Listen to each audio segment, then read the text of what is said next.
When we try to understand a major crisis, we usually wait for the official reports, right? The polished documents that come out months, sometimes years later. But what if the most telling pieces of evidence aren't official at all? What if they're messy, human, and created right in the heat of the moment? Today, we're digging into one of those artifacts, a true first draft of history, sketched out in the middle of total chaos. And this is it. Take a look. It's an aerial photo of downtown Nashville, but it's covered in these hand-drawn notes, arrows, and symbols. Now, let's be clear. This is not a police report. It's not from the FBI. This was made by a citizen in the frantic hours right after the Christmas Day bombing in 2020. It's just a raw, immediate attempt to make sense of the unimaginable. So, that brings us to the big question, doesn't it?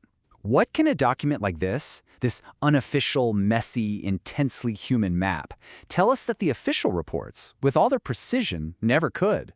What's really hiding in those hand-drawn lines? All right, so here's how we're going to break this all down. We'll start by setting the scene of the bombing itself. Then we'll meet the two guys who actually created this map. We're going to get to a really necessary and very honest confession. Then we'll decode the map symbols. And finally, we'll talk about why an imperfect document like this is actually so important. First things first, we have to understand the world this map was born into. This wasn't some calm, quiet analysis. No, this was a direct response to a city that was in absolute shock. So picture this, it's Christmas morning, 2020. At 6:42 a.m., an improvised explosive device inside an RV goes off on 2nd Avenue North. The news spreads like wildfire, and by that evening, the entire city is under a 7 p.m. curfew. The authorities were scrambling to get a handle on a massive, active crime scene. And the scale of this thing was just immense. The blast was so powerful that it took out critical communications infrastructure. We're talking more than 80 emergency 911 call centers, just gone, offline, across 3 entire states. Imagine that. The primary way people get help in an emergency was wiped out. That was the chaotic backdrop for our story. So, who made this map? It wasn't some federal agency or a police department mapping unit. Nope. It was the work of 2 ordinary citizens just trying to process what they were seeing with their own eyes. So let's meet our 2 key players. First, you've got Michael McCaleb. He was the eyewitness on the scene within just a half hour of the explosion. Then you have Dave Wright, the guy who actually drew on the map. He headed downtown later that night, during the curfew, to meet up with McCaleb and get the story down. And the process was about as simple and direct as you can get. McCaleb, the guy on the ground, saw it all, the cars on fire, where the fire engines were parked. He then just relayed all those details to Wright, and Wright, in turn, started scribbling it all down on a blank aerial photo, creating the very document we're looking at right now. Okay, now, before we dive any deeper into decoding the map's secrets, we have to hit pause. There is something absolutely crucial we have to address. It's a detail that adds this fascinating and deeply human layer of complexity, and it comes directly from the map's creator himself. In his own notes that go along with the map, Wright makes this incredibly frank admission. He says point blank that he was drinking at the time, and he's totally honest about the fact that this could have colored his account. He doesn't make excuses, he just puts it out there as a fact for us to consider. And he gets so specific. He doesn't just say, "Oh, I was drinking." He documents the exact amount. Now, this isn't him trying to invalidate his own work. If anything, it's a moment of just radical transparency.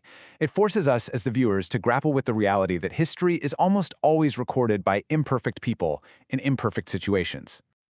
So with that really powerful and, let's be honest, very human context in mind, let's finally dive into the map itself. How did Wright even begin to try and translate the chaos that McCaleb was describing into something that makes sense? Let's decode it. And this right here just perfectly illustrates that transformation. On the left, you've got a clean, normal aerial photo of 2nd Avenue. On the right, you see that exact same view turned into a canvas of information, a raw data visualization of a crisis happening in real time. So let's look a little closer. Wright basically created a legend on the fly, a whole system of symbols to try and bring some order to the scene. He's using different shapes, different colors, to account for everything from damaged cars to the exact positions of first responders. Now, look at these red arrows. This is a really fascinating piece of on-the-spot deductive reasoning. Based on where the fire stations are and the one-way streets downtown, Wright is plotting out the most likely routes the fire engines took to get to the scene.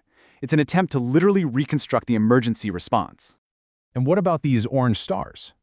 Well, each one of those represents a car that McCaleb actually saw engulfed in flames right after the explosion. So this isn't speculation. This is a direct transcription of an eyewitness account onto a map. So let's pull back for a second and look at this key. It's like a quick guide to the visual language invented in that moment. You've got the orange star for a flaming car, the red arrow for a fire engine's path, but then you see something like the green triangle for double exterior, ground. What does that mean? We don't really know. And that's part of what makes it so authentic. This system wasn't built for a polished report. It was a personal shorthand for chaos. Okay, so we've decoded the map. We've looked at the symbols, but what does it all really mean? Why does this imperfect, hand-drawn document, with its candid confession and all, actually matter so much? This is the big picture. Well, it matters because it captures something that those official reports never ever can, that immediate, unfiltered human-scale perspective. It is a powerful example of citizen-led documentation, everyday people becoming historians in a crisis. But more than that, it shows this fundamental human impulse. When we are faced with overwhelming chaos, we try to draw lines, we create symbols, we make a map, just to find our bearings. It's a testament to memory itself, flawed, maybe a little colored, but absolutely vital. Which leaves us with this one final thought. In these moments of crisis, you have the official narratives, and then you have artifacts like this one. It really makes you wonder, when chaos strikes and that first draft of history is being written, whose story do we trust? The polished report that comes out months later, or the one that was sketched out in the dark?